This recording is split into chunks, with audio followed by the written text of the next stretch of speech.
आपका स्वागत है स्पेशल स्टोरी में। आज हम बात करेंगे आसमानी आफत की। आसमानी आफत, जहां आपको बता दें कि आसमान से किस तरह से बरस रही आफत से पहाड़ से मैदान तक हाहाकार मच गया है।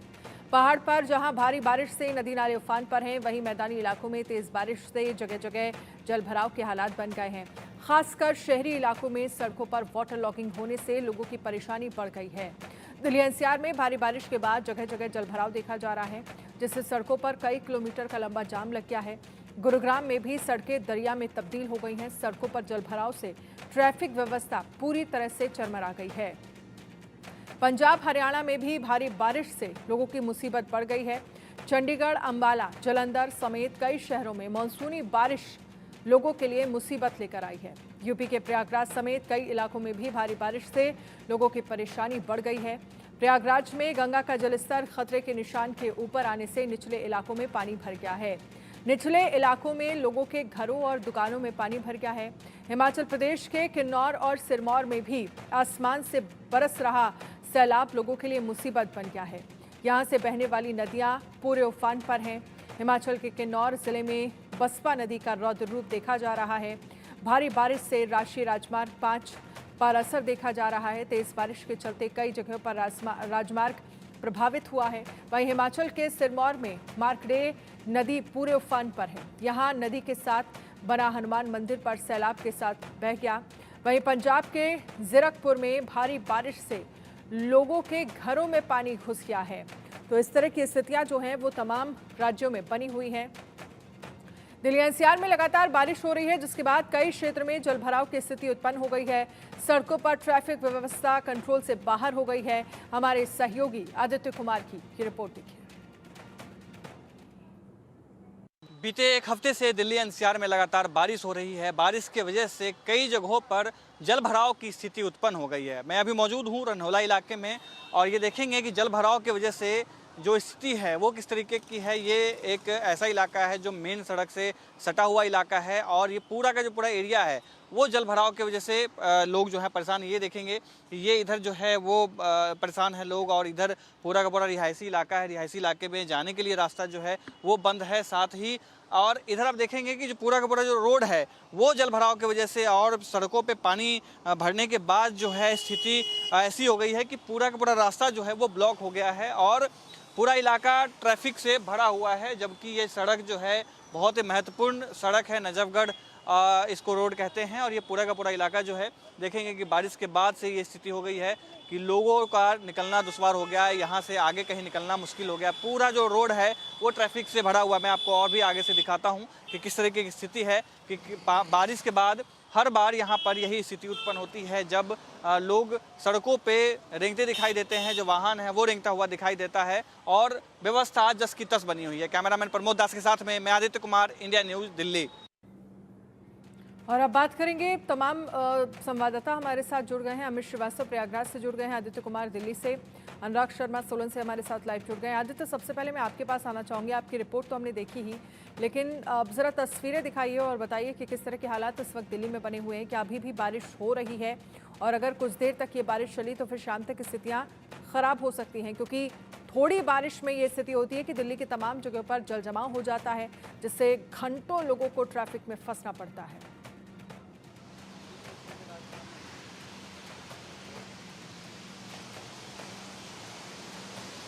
जी बिल्कुल, आपने सही कहा कि मैं अभी आपकी स्थिति यहाँ की दिखा देता हूँ। मैं अभी सेंट्रल दिल्ली में हूँ और सेंट्रल दिल्ली में आप देखेंगे कि आपको दोपहिया वाहन जो है भीगते हुए दिखाई देंगे। जो लोग जहाँ से जा रहे हैं वो आपको पूरा जो लोग हैं यहाँ से भीगते हुए जाते दिखाई दे रहे होंगे। और जब से, क्योंकि आज पूरे दिन ये जो छोटे छोटे बूंद हैं और बारिश बहुत तेज, कहीं पर कई इलाकों में बहुत तेज बारिश हुई। जैसे नजफगढ़ का हमने अभी रिपोर्ट दिखाया, वहाँ बारिश बहुत तेज थी, जिस कारण से जो जलभराव की स्थिति उत्पन्न हुई है। लेकिन अभी लगभग 1-2 घंटे से स्थिति ऐसी है कि बारिश थोड़ी थोड़ी बूंदाबांदी हो रही है। लेकिन मौसम विभाग ने जिस तरीके से कहा है, मौसम विभाग का साफ कहना है कि अभी अगले 24 घंटों तक भारी बारिश हो सकती है। दिल्ली एनसीआर समेत पूरे इलाके में, जो पश्चिम उत्तर प्रदेश के समेत का जो कुछ हिस्सा है या दिल्ली का जो कुछ हिस्सा है, उसमें पूरे 24 घंटे में बारिश हो सकती है। एक दिन पहले येलो अलर्ट जारी किया गया था मौसम विभाग के द्वारा, जिसमें कहा गया था कि बारिश हो सकती है, वो देखने को मिला भी। आज पूरे दिन, रविवार को पूरे दिन जो है बारिश होती रही है। दिल्ली में भी बारिश हुई है, नोएडा में भी बहुत भीषण बारिश हुई है जिसके बाद से कई जगहों पर जो है ट्रैफिक की स्थिति उत्पन्न हुई और जो ट्रैफिक पुलिस के जो बल हैं वो एक्स्ट्रा बल जो है वो तैनात किए गए सड़कों पर, ताकि पुलिस जो है उस पर नियंत्रण कर सके जो ट्रैफिक है उस पर। और ये स्थिति अगले 24 घंटे तक रहने वाली है। घटनाएं भी दिल्ली में कहीं हो चुकी हैं। पिछले 24 घंटे की बात करें तो 3 बच्चों की मौत हो चुकी है बारिश की वजह से। एक में जब रनहेला इलाके में एक बच्चे करंट लगने से मौत हुई, 2 बच्चे प्रेमनगर में डूबने की वजह से मौत हो गई। तो इस तरह घटनाएं भी जो है दिल्ली में लगातार सामने आ रही है। वहीं अगर हम बात करें मौसम विभाग के बाद, जो बारिश के बाद जिस तरीके से मौसम विभाग ने कहा है कि जो पर्यावरण है उसके भीतर भी सुधार आने की आशंका है। जिस तरीके से एयर क्वालिटी इंडेक्स है, एयर क्वालिटी इंडेक्स भी जो है बहुत स्थिति हद तक जो है ठीक हो गई है। अगर एयर क्वालिटी इंडेक्स में बात करें तो अभी पिछले 24 घंटों में 71 जो है एयर क्वालिटी इंडेक्स है, जो कि बहुत ही अच्छे माने जाते हैं। जबकि दिल्ली एनसीआर में देखते हैं कि वो कभी भी 200 से 250 से 300 तक के पार होता है। वो अभी जो है यहाँ पर दिल्ली एनसीआर में ठीक है, स्थिति नियंत्रण में है, क्योंकि जो बारिश है, बारिश की वजह से पूरे एनसीआर में हवा जो है साफ हुई है। लेकिन आने वाले 24 घंटों में जिस तरीके से अलर्ट जारी किया गया है, तो हो सकता है कि पूरे दिल्ली में, दिल्ली समेत जो अन्य दिल्ली के सटे हुए शहर हैं वहाँ पर भारी जलभराव की स्थिति उत्पन्न हो सकती है। क्योंकि दिल्ली में हम जब भी देखते हैं बारिश जब भी होती है तो सड़कों पे जल भराव की स्थिति उत्पन्न होती है और जो लोग आम जनमानस है, आम जो लोग हैं, उनको बहुत ही दिक्कतों का सामना करना पड़ता है। अभी हम देखेंगे कि अभी भी पूरा जो सड़क है वो खाली है, लेकिन क्योंकि ये सेंट्रल दिल्ली का इलाका है, एनडीएमसी वाला इलाका है, और एनडीएमसी वाले इलाके में जो है अच्छी व्यवस्था ड्रेनेज की होती है, जिस वजह से यहाँ पर आपको थोड़ी सी साफ सुथरी जगह दिखाई देगी। साफ जो जगह है वो है, जलभराव की स्थिति नहीं है। लेकिन दिल्ली के अन्य जगहों पर हो सकता है कि जलभराव की स्थिति उत्पन्न हो जाएगी। जी ठीक है, चलिए आपके पास आदित्य में आऊंगी, आप रहिएगा हमारे साथ। लेकिन इसी बीच दिल्ली एनसीआर में बारिश के बाद लंबा जाम लग गया। नोएडा एक्सप्रेस वे पर कई किलोमीटर लंबा जाम लग गया है। जाम के चलते सड़कों पर रेंग रही हैं गाड़ियां। भारी बारिश से जगह जगह जल भराव हुआ है। भारी बारिश से स्थितियां ये हो गई हैं, जगह जगह जल भरा हुआ है और जिससे कई किलोमीटर लंबा जाम लग गया है नोएडा एक्सप्रेस वे पर। अब ये लगभग पिछले कुछ दिनों से लगातार इस तरह के हालात बन रहे हैं। बारिश होने के बाद कई किलोमीटर लंबा जाम लग जाता है, तमाम जगह जलभराव हो जाता है। नोएडा से महेंद्र माही की इस पर रिपोर्ट देखिए। दिल्ली एनसीआर में बारिश के बाद सड़कों में जाम की स्थिति अब बन चुकी है। संडे का दिन है, उसके बावजूद भी देखिए सड़कों पर किस तरीके से जो ट्रैफिक की समस्या है आपको देखने को मिलेगी। नोएडा के सेक्टर 18 का ये रास्ता है और देखिए दूर दूर तक केवल आपको जाम ही जाम नज़र आएगा। और ये तस्वीर नोएडा के सेक्टर 18 मार्केट की है। नोएडा एक्सप्रेसवे से लेकर नोएडा डीएनडी कालिंदी तक जो काफ़ी लंबा जाम लगा है। बारिश के बाद कहीं ना कहीं मौसम में तो ज़रूर बदलाव हुआ है, यानी कि उमस भरी गर्मी से राहत तो ज़रूर मिली है, मगर उसके साथ साथ ही पूरे नोएडा दिल्ली एनसीआर में जो ट्रैफिक की समस्या है वो देखने को मिल रही है। ये जो सड़क जा रही है ये नोएडा से एलिवेटेड रोड यानी कि सेक्टर 61, 62, 63 के लिए रोड जा रही है और दूर दूर तक केवल आपको जाम नज़र आएगा और ये जाम काफ़ी दूर तक लगा है। दूसरी तरफ आप देखेंगे तो उधर वाला रास्ता भी बिल्कुल जाम से भरा है। एलिवेटेड रोड के नीचे जो सर्विस रोड है उसके नीचे मैं खड़ा हूँ और चारों तरफ केवल आपको जाम ही जाम नज़र आएगा। बारिश के बाद जो ट्रैफिक की व्यवस्था है वो बिल्कुल कहीं ना कहीं फेल नज़र आ रही है। और ऐसे ही जाम नोएडा महामाया फ्लाईओवर के पास है, चिल्ला बॉर्डर के पास है, कालिंदी कुंज के पास है। नोएडा से जो लोग यमुना एक्सप्रेस में जाते हैं वहाँ भी इस तरीके का जाम लगा है। बारिश के बाद कहीं ना कहीं जलभराव की समस्या तो हो ही रही है, उसके साथ साथ जो जाम की स्थिति है उससे भी लोग काफ़ी परेशान नजर आ रहे हैं। इंडिया न्यूज़ से महेंद्र माही, नोएडा। तो महेंद्र माही की आपने रिपोर्ट देखी, क्या इस वक्त हालात हैं जमीनी स्तर पर, किस तरह से लंबा जाम लगा हुआ है नोएडा एक्सप्रेस वे पर। अमित श्रीवास्तव प्रयागराज से, आदित्य कुमार हमारे साथ बने हुए हैं, अनुराग शर्मा सोलन से हमारे साथ हैं। अमित, प्रयागराज की बात करें, क्या स्थितियां वहां पर है? उत्तर प्रदेश को लेकर, बारिश को लेकर क्या जानकारी है? क्योंकि बड़ी संख्या में ऐसे उत्तर प्रदेश के गाँव हैं जो बाढ़ बारिश से इस वक्त प्रभावित हुए हैं।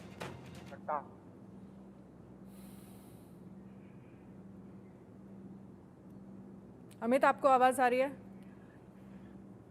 अनुराग शर्मा सोलन से हमारे साथ बने हुए हैं। अनुराग, हिमाचल प्रदेश को लेकर क्या स्थितियां हैं इस वक्त? देखिए अनन्या, हिमाचल प्रदेश। अनुराग बोलिए, आप अपनी बात पूरी करिए।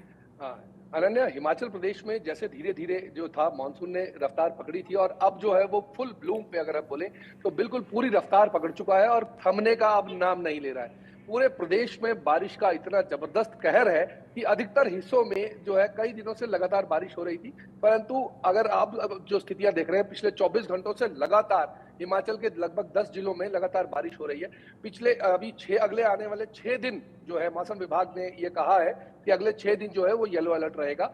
और अगर हम पूरे प्रदेश के नदी नालों की बात करें, हर जगह पर जो है नदी नाले जो है वो भर चुके हैं। इवन की जो बस स्टैंड हैं, कई बस स्टैंड ऐसे हैं जिन जगह में नदी का पानी जो है वो भर गया है, नालों का पानी भर गया है, रोड्स जो है वो जैम पैक है।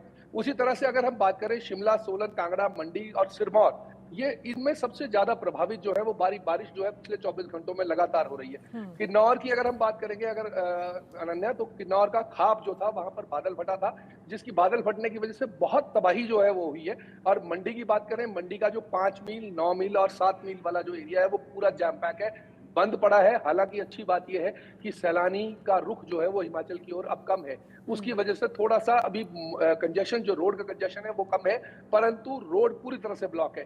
उसको लगातार खोलने की, थोड़ी देर के लिए खोला जाता है, थोड़े से लोग निकाले जाते हैं, फिर वो भर जाता है। ऊपर से लैंडस्लाइड इकट्ठे चले हुए हैं। अगर हम बारिश के पिछले 24 घंटों की बात करें तो मंडी जिला में जो है वो सबसे ज्यादा बारिश हुई है। 160 मिलीमीटर का जो पानी है वो अभी मंडी में हो चुका है। और उसके बाद अगर हम धर्मशाला की बात करें, जहां पर हिमाचल में वैसे भी जो धर्मशाला है वहां पर सबसे ज्यादा बारिश होती है और 112 mm की बारिश जो है वो वहां पर देखी गई है। मंडी की बात करें 112 है।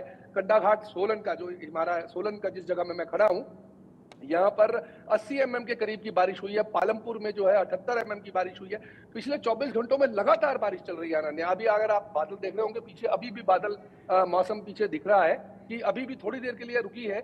अभी क्या स्थितियां आगे, हर 10-15 मिनट बाद स्थितियां जो है वो परिवर्तित हो जाती हैं। सबसे बड़ी बात यह है कि अभी जो हिमाचल की सड़कों की स्थिति है, 214 सड़कें ऐसी हैं अनन्या जो बिल्कुल बंद पड़ी हैं। सड़कें बंद होने से समस्या ये होती है कि आपूर्ति जो है, खाद्य आपूर्ति है, दूध है, पानी है, ब्रेड है, लोगों को मिलना बंद हो जाता है। पानी की समस्या से ये होता है कि नदी नालों में उफान आ जाता है, नदी नाले बंद हो जाते हैं, नदी नालों का जो पानी अनुराग, आप जिन 264 सड़कों की बात कर रहे हैं जो बंद पड़ी हुई हैं, क्या कहा गया है प्रशासन की तरफ से, कब तक ये सड़कें दोबारा खोली जा सकती हैं? और पिछले साल की ही बात है अनुराग, हमने देखा था कि किस तरह के हालात हिमाचल प्रदेश में बने थे। बड़ी संख्या में यहाँ पर जो टूरिस्ट थे वो फंस गए थे, उन्हें बाहर निकाला गया था, इस तरह के हालात बन गए थे। हिमाचल में ज़्यादा बारिश हुई और उसके बाद फिर उसका असर हरियाणा पर पड़ा, हरियाणा के बाद उसका असर दिल्ली पर पड़ा। दिल्ली जिन सड़कों पर अब हम देखते हैं गाड़ियाँ चलती हैं, वहाँ पर हमने बोट चलती हुई देखी। तो ये पूरी चेन बनी हुई है और अगर इसी तरह से बारिश वहाँ पर लगातार होती रही, स्थितियाँ खराब होती रही, तो फिर क्या लग रहा है, मौसम विभाग की तरफ से क्या अनुमान जताया गया है और साथ ही व्यवस्थाएं वहां पर प्रशासन की तरफ से क्या की गई हैं लोगों के लिए? देखिए अनन्या, अगर हम रोड्स की बात करें तो पिछले साल के भी कई रोड्स हैं जो अभी तक ठीक नहीं हुए हैं। हम आज के रोड्स की तो बात क्या करें, परंतु ये है कि 214 सड़कें ऐसी हैं जो बिल्कुल बंद है। उसकी आपने जो स्थिति बोली कि यमुना का जो पानी है वो आपका जल स्तर क्यों बढ़ता है, क्योंकि यहाँ से सतलुज जाती है, सतलुज जो है नीचे जाकर भर जाती है।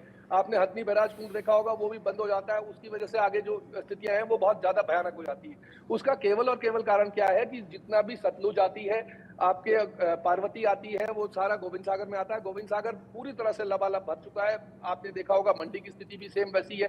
नदी नालों के नजदीक जाने के लिए हमने लोगों को सभी गुहार लगाते हैं, सभी मना करते हैं। हर चैनल ये बात बार बार बोल रहा है कि नदी नालों के नजदीक ना जाएं, किसी भी तरह का खतरा, कभी भी संकट आ सकता है। क्योंकि हिमाचल में इस बार जो पिछली बार से एक नया ट्रेंड सेट हुआ है कि बारिश लगातार नहीं पड़ रही पर एकदम पड़ जा रही है। उससे स्थिति क्या है कि बादल फटने की जो स्थिति है वो सबसे ज्यादा भयानक है। कहीं भी किसी भी तरह से बादल फट जाता है, जैसे आपने पिछले कल देखा है जो किन्नौर की स्थिति थी। उसी तरह से अगर हम आज की बात करें अनन्या, तो हिमाचल में जो शिमला का क्षेत्र है, सिर्फ जिला शिमला की बात करूंगा तो शिमला में 83 सड़कें बंद हैं, सिर्फ केवल शिमला की बात करें। मंडी की बात करें तो 68 सड़कें बंद है। हमीरपुर जहां पर बहुत कम बारिश होती है वहां पर भी 48 सड़कें बंद है और कांगड़ा जोन में अभी भी 14 सड़कें बंद है। इस तरह की स्थितियां हैं अनन्या। तो इसको सुधारने के लिए लगातार प्रोसेस चल रहा है। हालांकि थोड़ी देर के लिए खोला जाता है क्योंकि मशीन डिप्लॉयड है, एनडीआरएफ डिप्लॉयड है, स्टेट की पुलिस डिप्लॉयड है, होमगार्ड डिप्लॉयड है। परंतु जो परेशानी बारिश की वजह से अचानक आती है वो तो होगी ही होगी, उसको रोकना बड़ा मुश्किल है। परंतु फिलहाल प्रशासन चौकन्ना है, पुलिस प्रशासन पूरी तरह से तैयार है। सरकार के अगर सुखविंदर सुक्खू की बात करें, लगातार वो अपडेट लेते रहते हैं। हर उसमें 24 घंटों में जो है वो बातचीत उनकी चलती रहती है। तो परंतु ये है कि जिस तरह से मौसम इस वक्त परिवर्तित हुआ, क्योंकि पहले अगर हमने अनन्या देखा होगा तो बड़ा धीमा हिमाचल में मानसून आया था, परंतु जिस तरह से अब रफ्तार पकड़ी वो बहुत भयानक है। जी अनन्या। ठीक है, चलिए। अमित श्रीवास्तव भी प्रयागराज से हमारे साथ बने हुए हैं। अमित, आपके पास क्या जानकारी है? प्रयागराज को लेकर क्या स्थितियां हैं, उत्तर प्रदेश को लेकर क्या स्थितियां हैं, और साथ ही प्रयागराज के आसपास जो गांव हैं वहां पर क्या हालात हैं? जी बिल्कुल, अब धीरे धीरे पानी जो है लेकिन घटने लगा है, जिससे जो निचला इलाका था वो काफी वहां पे जो भयभीत थे लोग, क्योंकि वो अपने घरों में छतों पे जाके रहने लगे थे। निचला इलाका जो ग्राउंड जैसे मकान का जो ग्राउंड फ्लोर था वो पूरा पानी से लबालब भर चुका था, जिसके चलते लोग अपने छतों पे जाके रह रहे थे और उनको डर सता रहा था कि कहीं पानी और ज्यादा ना बढ़ जाए जिससे उनको छत से भी हटना पड़ेगा। तो ये अब स्थिति थोड़ी सी नियंत्रण में है, क्योंकि पानी अब धीरे धीरे घटने लगा है। जैसे हनुमान मंदिर जो था, लेटे हनुमान मंदिर संगम तट के किनारे, वहां से पानी अब निकल चुका है, वहां साफ सफाई हो रही है। कल से वो मंदिर का कपाट जो है वो खोल दिया जाएगा भक्तों के लिए।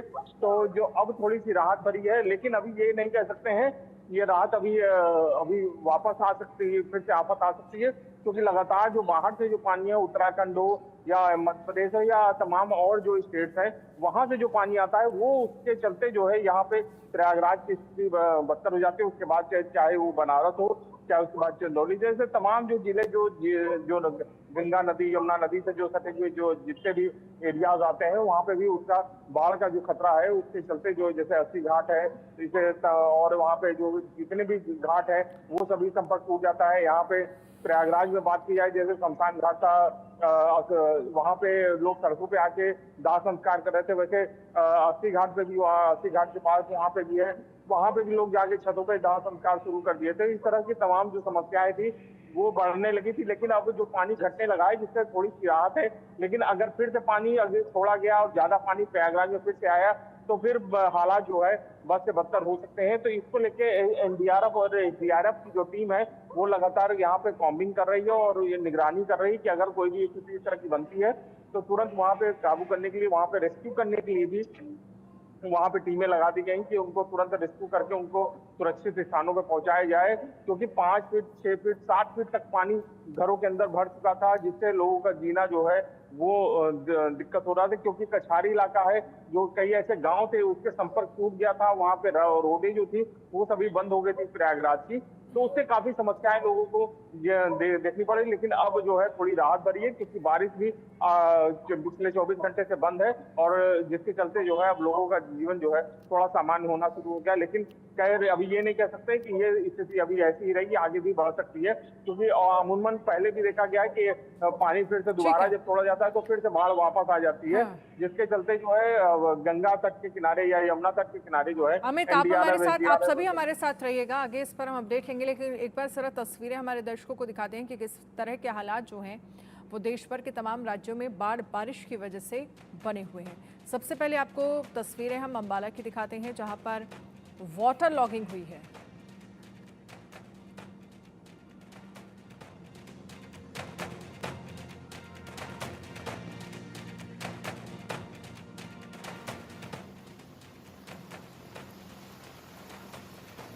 ये तस्वीरें हम आपको अंबाला की दिखा रहे हैं, जहां पर आप तस्वीरों में देख सकते हैं किस तरह से सड़कों पर पानी भरा हुआ है। आसपास जहां भी आप नज़र घुमाएंगे आपको सिर्फ और सिर्फ पानी नज़र आएगा, और इस पानी ने लोगों की मुसीबतें बढ़ा दी हैं। तो ये स्थितियां हैं अंबाला की, जहां पर आप देख सकते हैं इसी पानी से गुजर कर लोग जा रहे हैं। अब तस्वीरें हम आपको पंजाब के जालंधर की दिखाते हैं, जहां पर सड़कों पर जल भरा हुआ है, और ये स्थितियां पंजाब के और भी तमाम इलाकों में हैं, जहां पर सड़कों पर इसी तरह से पानी भरा हुआ है और इसी पानी से गुजरकर जाने के लिए लोग मजबूर हैं।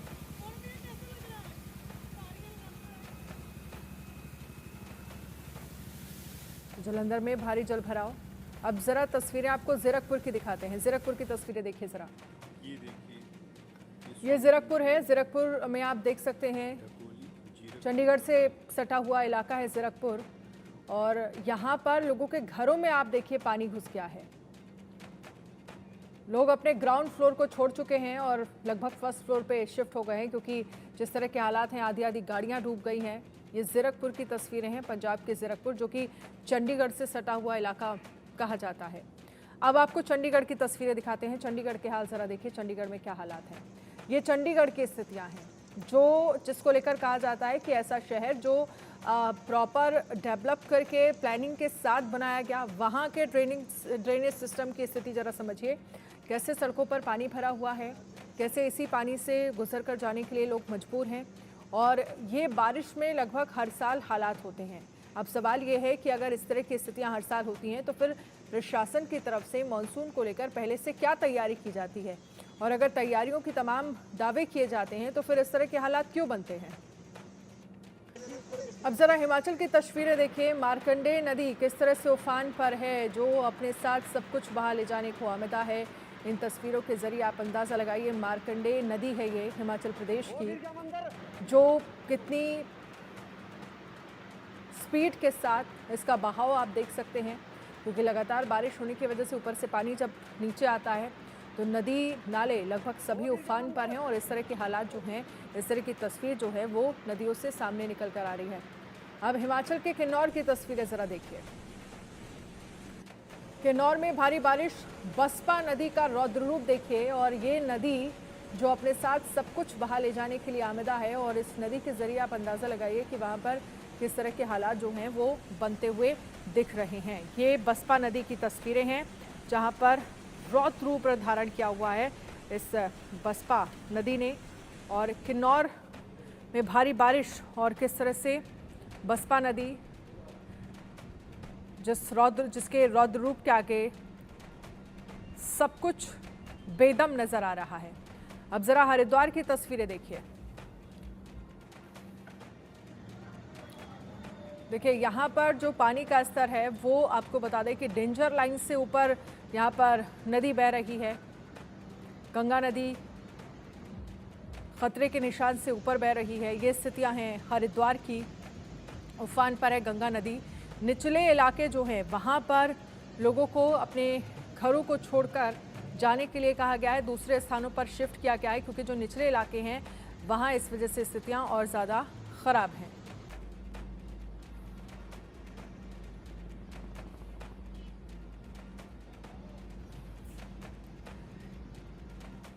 हमारे साथ संवाददाता तमाम बने हुए हैं। अनुराग, आपसे समझना चाहेंगे, क्योंकि देखिए बसपा नदी एक तरफ, मार्कंडेय नदी दूसरी तरफ उफान पर, और इसका सीधा असर जो है वो हिमाचल प्रदेश के तमाम इलाकों पर पड़ रहा है। देखिए अनन्या, बहुत बड़ी बात है। जैसे आपने एक प्रश्न किया था अभी कि अगर मानसून हर साल आता है, हर साल बारिश होती है, तो क्या तैयारियां रहती हैं। ये एक बहुत बड़ा यक्ष प्रश्न है कि अगर सब कुछ सरकार को पहले पता है कि मानसून आएगा, बारिश आएगी, आपकी मार्कंडेय नदी भी भरेगी, बसपा भी भरेगी, सतलुज भी भरेगी, और जो है पार्वती नदी से भी खूब पानी आएगा, परंतु तैयारियां क्या रहती हैं, ये एक बहुत बड़ी बात है। अनन्या, आपने देखा होगा अब लोगों की स्थितियां ऐसी हो गई हैं कि अपने जाने आने के लिए लोग जो हैं अपने आप बनाए हुए जो पुल हैं वो खुद डेवलप कर रहे हैं। कुल्लू और किन्नौर की जगह में लोगों का जीवन यापन मुश्किल हो गया, क्योंकि वो कई जगह ऐसी हैं जो कट गई हैं।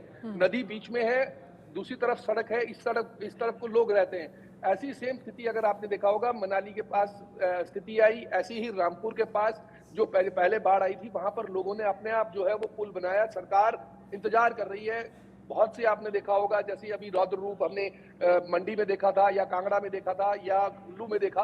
हर तरफ जो है वो बारिश का इस वक्त कहर है, और हर जगह में जो है वो इस तरह के नुकसान हो रहे हैं। सड़कें भरी पड़ी हैं, सड़कों में मिट्टी आ जाती है। और दूसरा कारण एक है कि जो ये आपदा, तो चलिए बारिश जो हो रही है वो तो है, पर इसमें सबसे बड़ी बात है कि मैन मेड प्रॉब्लम्स जो है वो ज्यादा हैं। जैसे 4 लेन के जो जितने भी रोड्स थे, जो मार्ग थे, वो बन रहे हैं, उसके अंडर कंस्ट्रक्शन है, वहां पर लैंडस्लाइड हो जाते हैं, बंद हो जाती है।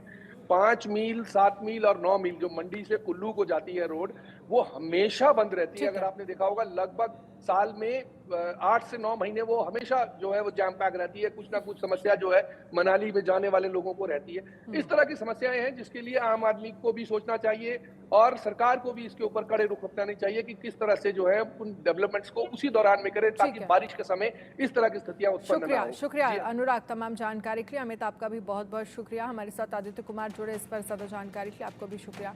एक छोटे से ब्रेक के लिए रुकेंगे, ब्रेक के उस पार खबरें लगातार जारी हैं, बने रहिए इंडिया न्यूज के साथ। नमस्कार।